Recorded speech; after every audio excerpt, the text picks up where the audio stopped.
Okay. And there's some fantastic lighting. Yeah, absolutely. There we go. Yeah. Here's So the just like engine. we saw in the concept, it's dark.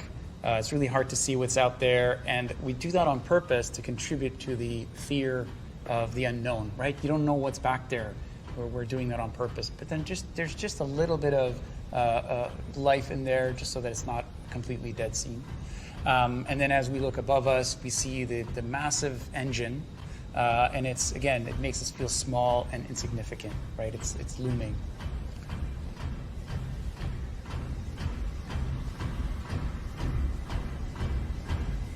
So as we're looking around, we see all those effects that you saw earlier in gyms. Now you see it here, steam coming out of the pipes. There's some secondary animation with the moving pistons. It gives life, it communicates that this is an industrial thematic. And then we're always leading the player with a little bit of horror storytelling, a little bit of narrative. We have the various tools and crates. I love the masks on sign up there. Yeah, yeah. Quite thematic. Safety first.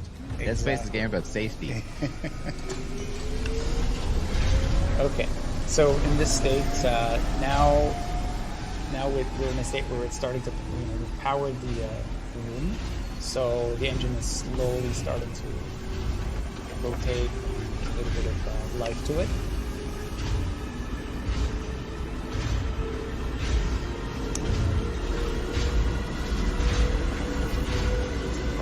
Lights, you can see the blood. You'll have to speak up. We've booted up an engine.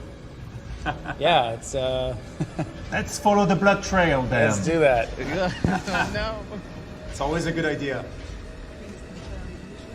So here we go. This is the iconic poster that we saw earlier. You can see the different treatments on the blood, like the one that is still wet, blood that's got dried up on the side. More is more. More types More, of blood. more. More blood states. More blood conditions. Yeah. And then we finally get here, and we're going to activate the engines. Turn it on. Let's turn it. And we look up above us, and then we can see this glorious, VFX. The engine's fully operational. It's open. It's spinning at full speed. It's like a beating heart. The room has come to life, and we have completed the transformation. And then as we look to the right, we witness the scene of a horrific bloodbath. And some bad stuff happened there. Again, just that great teamwork between the environment artist and the story artist. Like, yes. I mean, you can really you can guess what happened there. Mm-hmm. And then we're back into darkness as we make our way down, and then we take one last look at the engine and then the smoke-filled room.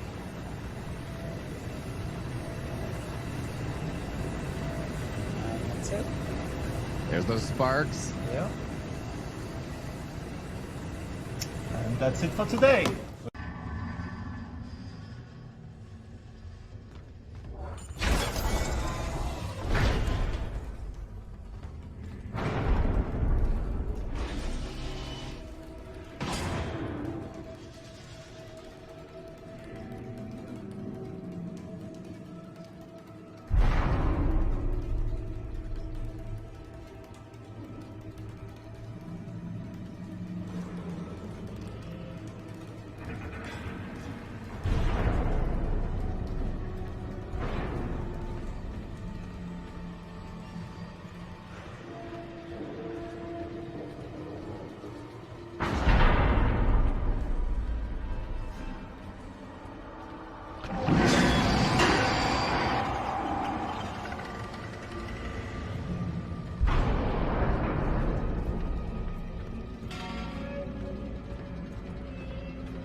We injected the horror pillar into this room with a bloody narrative scene on the bed and floor. We want to insinuate that something horrible happened here and give that sense of danger looming around every corner. Thank you for joining us on this behind-the-scene look at the environment art process. The first thing I'd like to show you is how some of our VFX can react to changing environmental conditions. So here we have a debug scene, and as you can see, it's pretty much empty with some sparks and drips. These are pretty typical VFX that we'll see in a number of locations in the Ishimura to show damaged areas. What I'd like to show you is how these effects can react to changing environmental conditions, and in this case, what happens when gravity is disabled. I'm going to disable the gravity here, and right now we can see that these VFX are behaving differently, and they're no longer falling to the floor. Now there's a lot more happening than just the gravity. I can make a number of artistic choices as to how the VFX behave. For example, with the drips, I wanted to extend their lifetime so they spread out across the room rather than disappear quickly. For the sparks, I reduced their turbulent motion because when they had a lot of turbulence, it felt like they were still in normal conditions. There's a number of things that we can modify so that when the player interacts with these effects, they'll feel believable and well integrated. These little details can really add up to help tell the story and make the Ishimura feel like it's alive. The final thing I wanted to show is our interactive atmospherics. So here I am in another test map. I have a few debug lights floating around so we can see what's happening here. I'll just back up and start one of our Steam effects. So what do we have here? It's a volume-based 3D simulation. It exists inside a container, and density and velocity values are pushed around to create what we see here. Something that's cool about this simulation is that it lives in the physics world, so if the player walks through it, it will interact. Also, if I pick up an object, like this battery, it will also behave quite naturally. This will work if I spawn an enemy. I disabled its AI, so it won't attack me. As you can see, the Steam will collide and interact with him too. This effect also works quite well with our lighting and renders with the rest of the fog we have throughout our game. This can be used in a number of cases. We can create a steam or smoke effect like this, or we can cover the floor with a thin layer of interactive fog. In some cases, we can even fill an entire room with a cool simulation like this to give us some interesting and terrifying gameplay situations. Just talk a little bit about, where you're kind of seeing this move. We see Isaac kind of in the space right now, floating around the space, probably going to show off some of his thrusters and stuff in a minute. I'd love to hear more about, kind of where you're thinking about in terms of improvements in this layer too. So for us, really, going back to the original Dead Space, it was something that we felt, so again, super early build, that we felt we could actually improve in terms of experience and immersion. It's the zero-G and how you would move around in zero-G. And that's something that was really good and improving the experience in Dead Space 2 and 3 that we felt was really missing in the original Dead Space. And so that's why we took that mechanic of flying around when you're in zero-G and with much more 360-degree freedom. And now you can play Dead Space and really feel you're in space during those moments. And so also that's a mechanic that we're starting to improve a bit on. Like, for example, now you can interact as you fly around. You can go into tighter corridors, those kind of things. But also, it allows us to revisit some of the old content and create new ways to navigate, new paths. Like here in the original, you would have gone back through that door, through where you came from. And here, it allows us to create new environments with eventually new challenges to surprise also the people that know the game and will be like, oh, wait, what's that? What's this? And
my name is Terry Calico, and I'm the senior VO designer on Dead Space. In the original Dead Space, Isaac's breathing and heartbeat was such an integral part of the player's connection with Isaac, in building immersion and emphasizing the horror experience. Breathing is a huge part of Dead Space, and horror films in general, that enhance the feeling of being alone and vulnerable. For Dead Space, we're looking back at the core functionality of the original, and not only bringing that experience forward, but we're finding ways we can improve it to a level that exceeds expectations in today's generation of games. In the original Dead Space, you would hear Isaac's breathing change and heartbeat ramp up over time when sprinting, when low on health, low on oxygen, during combat, and spike for jump scares or scripted events. All of that will be there. A couple of improvements, for example. In the original, when Isaac was sprinting or injured, you would hear additional grunts to emphasize his level of exertion play simultaneously over top of the base breathing rate.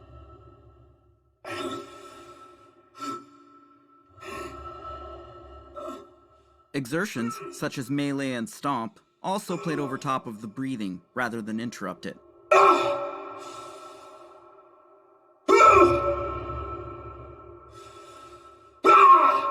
If you listened carefully, you were hearing two voices at the same time. The exerted breaths didn't interject the base breathing. For Dead Space, we're building a system that supports transitioning respiratory rates through fatigued and low health states seamlessly. As another example, in the original, when Isaac was gasping for air while running out of oxygen, exiting the vacuum of space or using an oxygen refill would instantaneously and unnaturally revert Isaac back to a calm breathing state as if nothing had happened.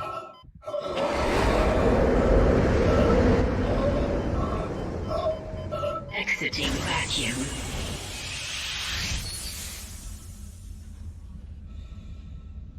For Dead Space, you can expect to hear Isaac catch his breath as he recovers from a lack of oxygen. Let's have a listen to this prototyped in-game with some placeholder content.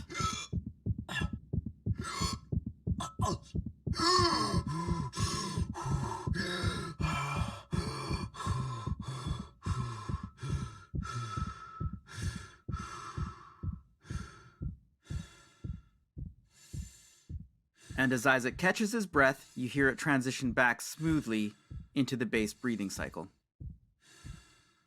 For Dead Space, we're building what is called the Alive system. It encompasses all components of Isaac's breathing and heart rate, vocal exertions, and dialogue influenced by a variety of driving gameplay features. The limbic system is the part of the brain that controls behavioral and emotional responses such as anxiety and fear. When you watch a horror movie or play a scary game, the limbic system can trigger a release of adrenaline into the body, causing a physical response such as increased heart rate. In our game, adrenaline is derived from various values driven by external factors that have a direct influence on Isaac's heart rate BPM. External factors that act as adrenaline are the combat difficulty value, scripted events and jump scares, Isaac's fatigue level, Isaac's oxygen level, and Isaac's health. We want Isaac to reflect how anyone would physically react in the scenario he's placed in, and vice versa, use that to influence the player to feel the same response. For Isaac's scripted dialogue lines, where the player maintains full control of Isaac, we will have 3 variations of each line to pick from based on his current state: a normal version, a fatigued version, and an injured version. Let's have a listen to how Isaac's fatigue level or being in a low health state can impact Isaac's scripted dialogue in-game. Nicole? It's me.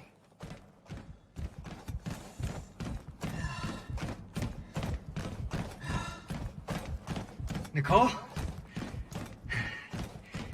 It's me.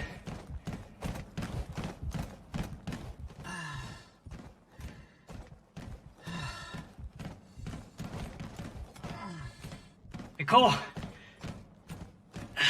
It's me! Making up Isaac's vitals are his heart rate, respiratory rate, oxygen level, and health.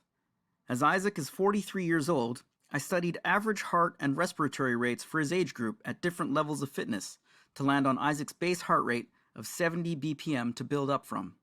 As heart rate increases, his respiratory rate increases as well. I broke down the respiratory rates into 7 breathing cycles mapped out across 7 correlating heart rate BPM zones. Each cycle also has fatigued and injured modifiers. Alright, let's have a listen to how Isaac's breathing is behaving in-game. One thing to note, the breathing and exertion samples that you'll be hearing in-game are not gunner right. These are placeholder samples that we recorded for testing all of this functionality out in-game as we were building it. And here on screen is our Alive monitor. This is some debug information that we've put together to see Isaac's current breathing cycle, his heart rate, what his breathing state is, if he's inhaling or exhaling, what his fatigue level is, his oxygen level, his health, and the current combat intensity. And if we have Isaac's sprint here, over time you'll start to see his fatigue level increase. And when Isaac's fatigue level gets past a certain threshold, you'll start to hear fatigued breaths, exerted breaths start to mix in with his regular base breathing rate.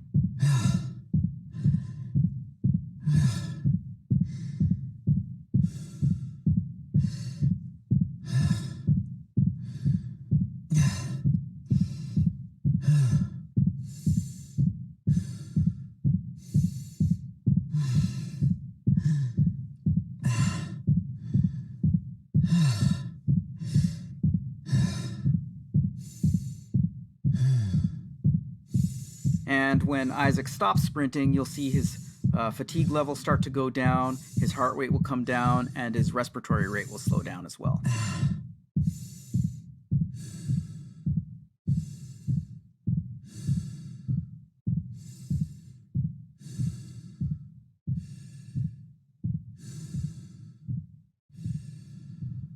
Here we have Isaac in a very low health state. He's injured. And when he moves around in this state, we start to introduce little winces of pain mixed into his breathing cycle.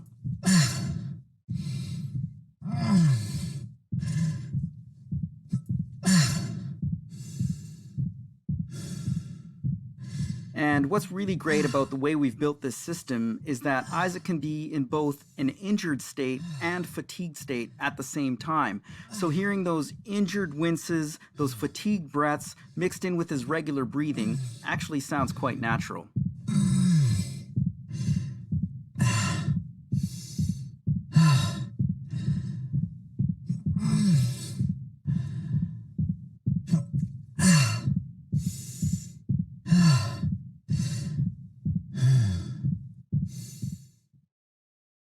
And wrapping up the Alive system, we have exertions. These are single one-off exertion events that interrupt or interject between base breathing loops. For example, melee, stomp, hit reactions, and death. Exertions for the most part will end in exhales and restart the breathing loop back up on an inhale. However, the breathing system will have the flexibility to have the option to start the breathing loop back up on an exhale or inhale, depending on the content. Of where you're thinking about going from an improvements perspective. Just talk a little bit about, where you're kind of seeing this move. We see Isaac kind of in the space right now, floating around the space, probably going to show off some of his thrusters and stuff in a minute. I'd love to hear more about, kind of where you're thinking about in terms of improvements in this layer too. So for us, really, going back to the original Dead Space, it was something that we felt, so again, super early build, that we felt we could actually improve in terms of experience and immersion. It's the zero-G and how you would move around in zero-G. And that's something that was really good and improving the experience in Dead Space 2 and 3 that we felt was really missing in the original Dead Space. And so that's why we took that mechanic of flying around when you're in zero-G and with much more 360-degree freedom. And now you can play Dead Space and really feel you're in space during those moments. And so also that's a mechanic that we're starting to improve a bit on. Like, for example, now you can interact as you fly around. You can go into tighter corridors, those kind of things.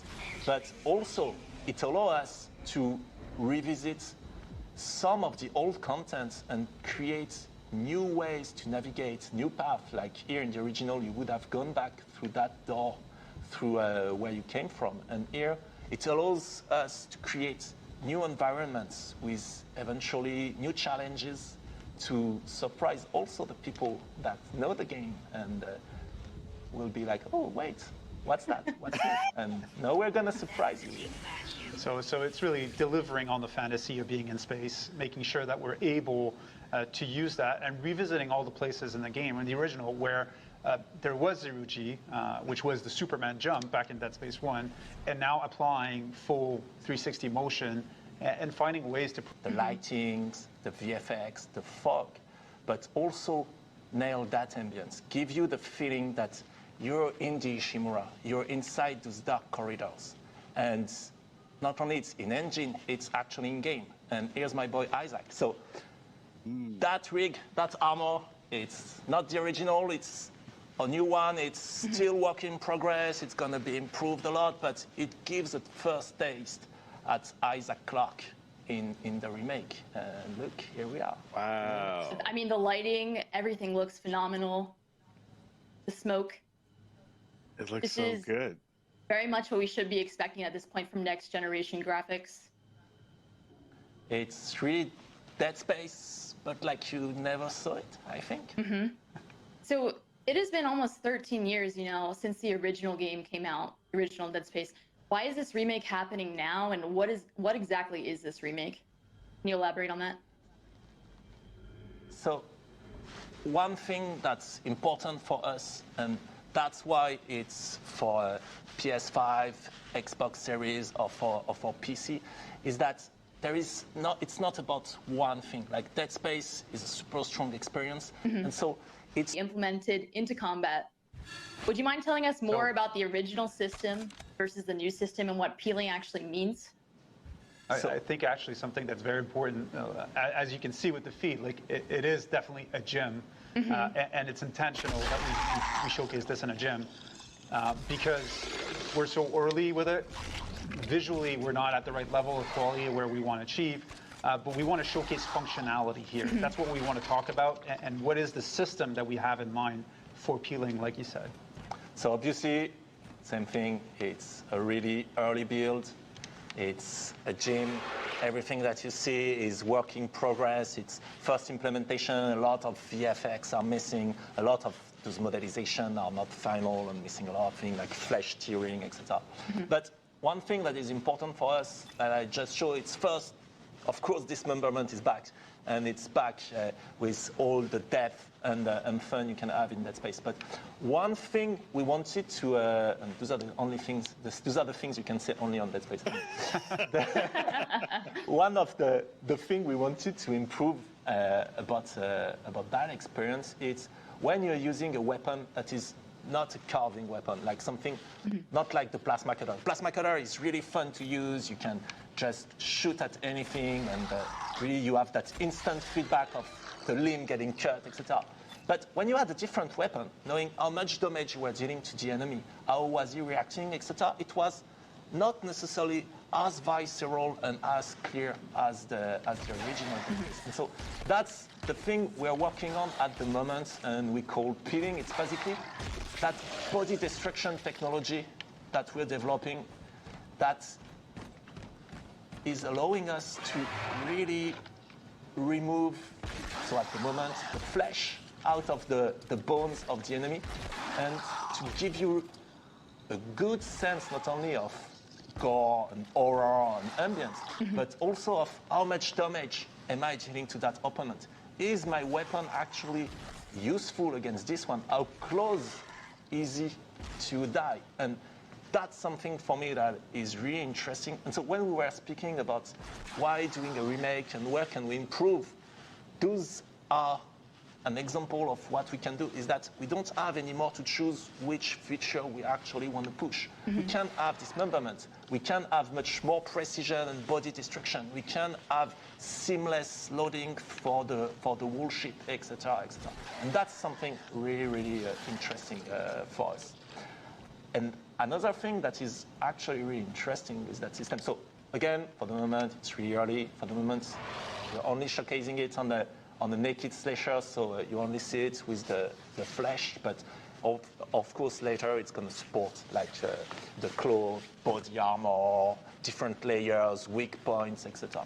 But it also improved one of the core of shooting in Dead Space, which is around the precision, and not only the precision of my weapon, but as an example, the precision of the plasma cutter. And so if I was to shoot, let's say, on that leg, then if I'm shooting here, I'm not going to cut the leg because I'm not shooting at the place where the bone is actually visible. If I want to cut that leg now, I need to be much more careful and precise in my aiming and in the shooting. And then for us, what is interesting is that it opened a whole new layer of shooting and combat loop where you can have some weapons that are better at carving through the enemies, some weapons that are better at cleaning them. Sorry for the mic. Some weapons that are better at cleaning the enemy and removing the flesh and the tissue, etc. And that's something really, really interesting for us. Anytime Roman speaks about dismemberment, he gets overly passionate and expressive.